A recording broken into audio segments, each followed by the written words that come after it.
In this video, I'm going to be breaking down the thought process on how to hard carry and rank like a Radiant Chamber main. Everybody pay attention. This right here is my pretty boy.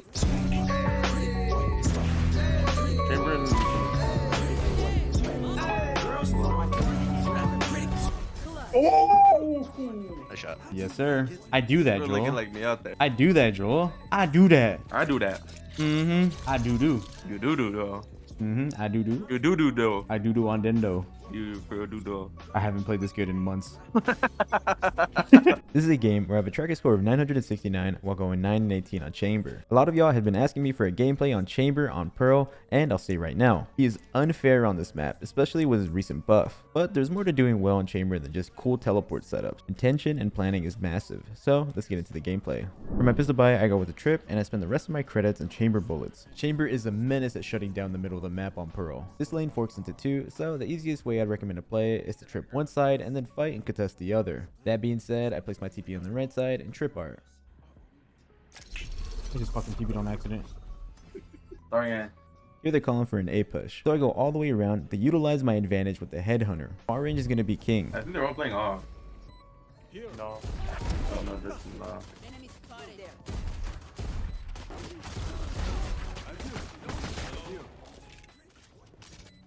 Our Phoenix has 2 flashes. One enemy remaining. I get taken out, but my Phoenix is following close behind to trade me out to win out the pistol round. Pay close attention to how I'm walking in the smoke. If somebody's in the smoke and I walk in directly, straight forward, they'll get a couple shots off before I even process that somebody's shooting at me. So by turning to the side and going in at an angle, you turn what could start off as a 70-30 fight to an even enough 50-50. Small little habits and tendencies like this go a long way. Going into the very next round, since the prior round they didn't even touch the middle of the map, I go with the same exact setup. Here notice how I'm placing the trip in the wide open. I personally don't like the idea of trying to hide it too much, because if you tuck it in somewhere, it'll just make it easier for them to smoke it and block it off. I want to make it as difficult as possible for them to try to sneak past it. If it's dead smack in the middle, they're going to be forced to shoot it, and it'll do its job on alerting you guys where they are. Once you notice that they're breaking it a lot, that's where you can start tucking it in and then using it as bait. Also buy a Bucky because they have bad guns, so there's a small chance if they hear me teleport, they'll just fly at me. My goal is to just go for one, teleport off, and then play with my shotgun.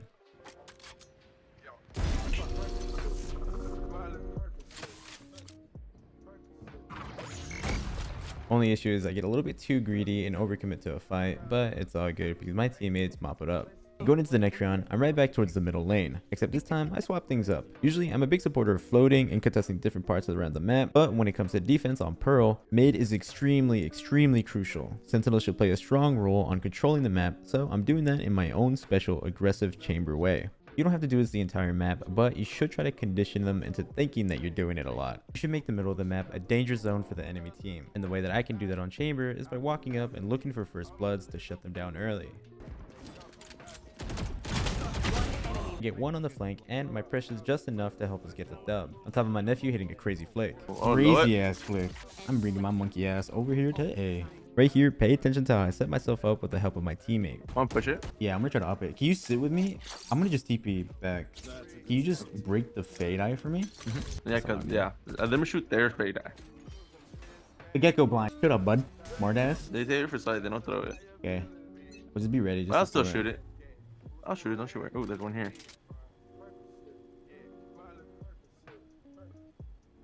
No, he Please flashes. don't flash. One more there.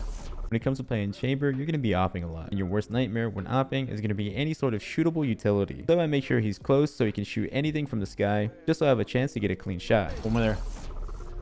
I think. Yeah. Flash it.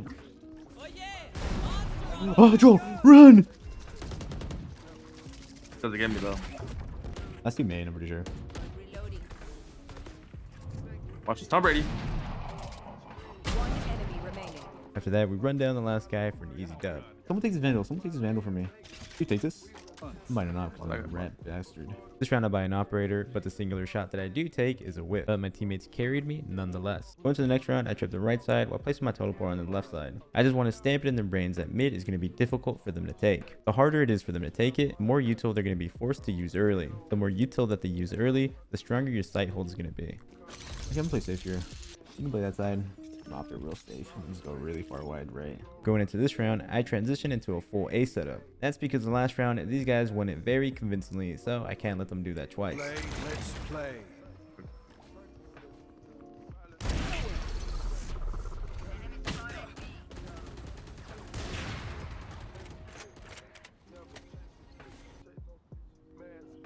Don't spot it. Got him. They end up falling straight into my Reyna for an easy mop up, and we end up going up 6-1. So right here, I push the envelope pretty heavily. I'm trying to walk under, hoping that the flash doesn't get me, but it hits me, so I end up just tanking it and try to still fish a pick. After I get one, I instantly teleport out. I have my trip placed right there on the left side of A in case they're trying to rush and chase me down. They should get slowed, buying me a lot of time to stay alive. I'm not mid this round. Somebody can pick up my... So I set up to contest the middle of the map again. Even though I whiff right here, I'm still having the intended impact and value. I want these guys to second guess, hesitate, overthink taking middle. This guy's using a gecko flash to try to flush me out, and it gets no flashes, and because of that, we can use it against him. I don't really do much, but since I see my teammate fighting on the right side, I'm right there with him.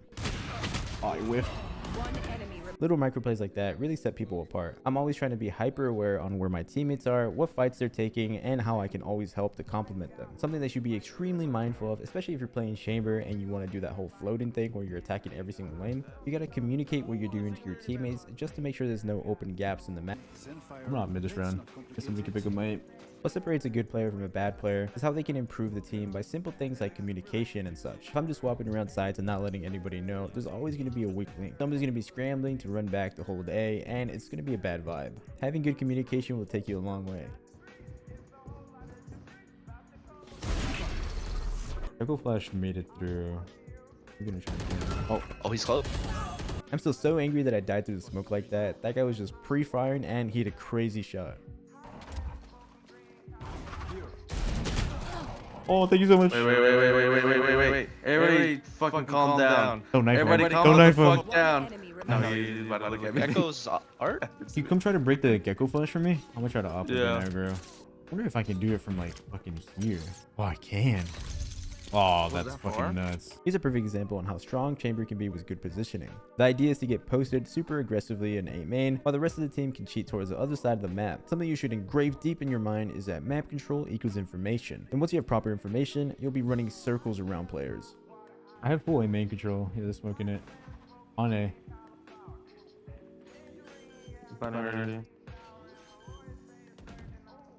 Watch out spawn, a lot of spawn. Spike planted.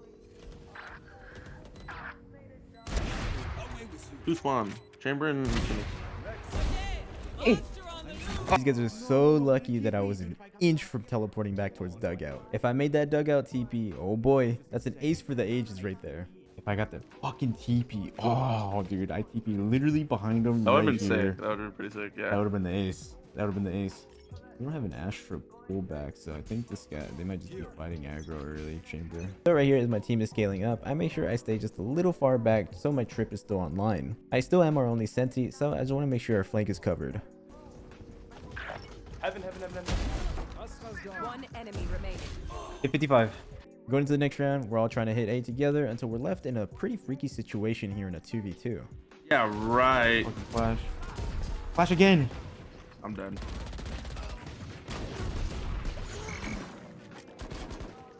I'm leaving you. Wait, what? Both were here. Alright, well, you left me and I'm done. So look. So right here, they were both confirmed on A. So I instantly dipped a set and fully reset towards the opposite bomb site to force these guys in a retake scenario. You gotta understand, from their POV, they heard me running away until they didn't anymore. There's still a chance that I re-wrap, fake the runaway, so more likely than not, they're gonna play it safe and keep their strong positionings on that site, because if they forfeit it and we did fake, they're still going to be in the same predicament. But since I reset, now I have the leisure of setting up however I want. While they're going to be worried to the moon about how I set up, now they're going to be forced to re-clear every nook and cranny. Resetting is almost always going to be the vibe. So what I'm doing right here is trying to force a quick 1v1 by holding this off angle. I know they hurt, so with one shot, it's an insta 1v1.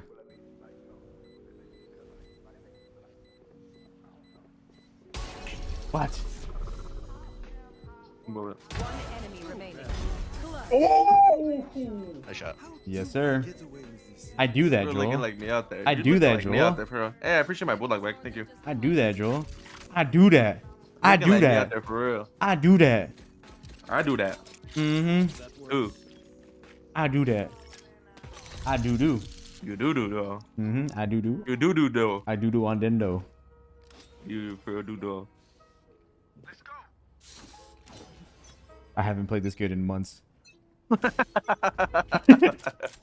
So the next round, I get absolutely sat down for being cocky. My clove ends up being a monster and closes out the round for us, though, luckily. Going into the next round, I'm doing my job as a sentinel and lurking / controlling the map. With a trip over here, they can't push B. And if I'm sitting in mid and holding it, there's practically zero chance of them being able to flank. It's a more proactive way to watch the flank. I'm pretty much just waiting at the gecko flash, but their team is pretty much over it, though, so the second we make any noise over here, they hard to rotate, and after I take out this buddy, it's a hard GG from there.